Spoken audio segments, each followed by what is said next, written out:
गलिया के दिल पयाइल बदिल चाहे कसम खियाला हो। अच्छा हमर छछन ततनी आव पूरा कदमन भले धन लिखा वाला हो। अरे ये करे में तो तहर बाप दादा फुका गई। तोहर गलिया के दिल पयाइल बदिल चाहे कसम खियाला हो। अरे जाना हमर छछन ततनी आव पूरा कदमन भले धन लिखा वाला हो। रहे दा मन करे अभी ये टू जेड कह दी ए हो। अरे ओरिजिनल बात सुना। ओही रे यार रंगा दारू पूरा जिला के हो। सिक सर से छाते छेले छेद कर दे ए हो। ओही रे यार रंगा दारू पूरा जिला के हो। सिक सर से छाते छेले छेद कर दे बुझला।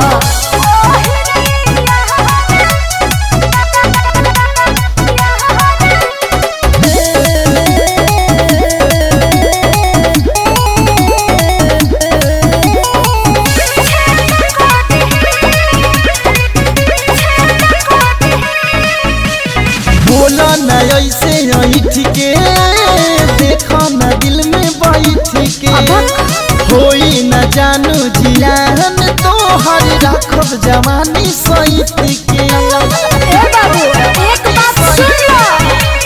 सुनी के नमवा लो भर के तोपे लगे सोभे डर के।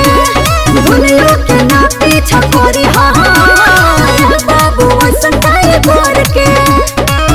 कहू हमार ओपन भेद कह दी ए हो। तहर रजने उगली ओही रे यार रंगा दारू पूरा जिला के हो। सिक सर से छाते छेले छेद कर दे ए हो।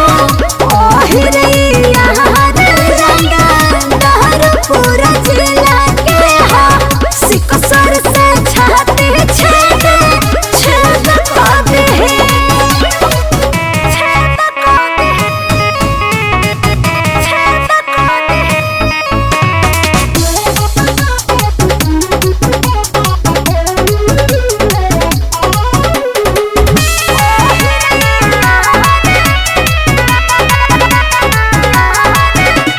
घाटी होई मर्दाना कापेला थर थर जमाना। होखे के दिन नहीं बा कहमनो के चलेला हमर चालाना। हाँ तो कहियो भेटा जीवो तो कटा जइबो।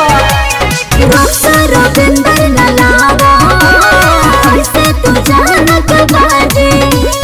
हमरो तो दिलवा बड़वे मुन्ना मुस्कान पराजे।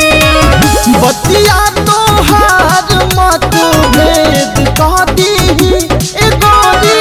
अरे सुन होई ओही रे यार रंगा दारू पूरा जिला के हो। सिक सर से छाते छेले छेद कर दे ए हो। ओही रे यार रंगा दारू पूरा जिला के हो।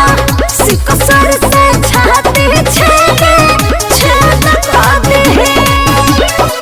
अरे जान चाही तो दूरी बनावा।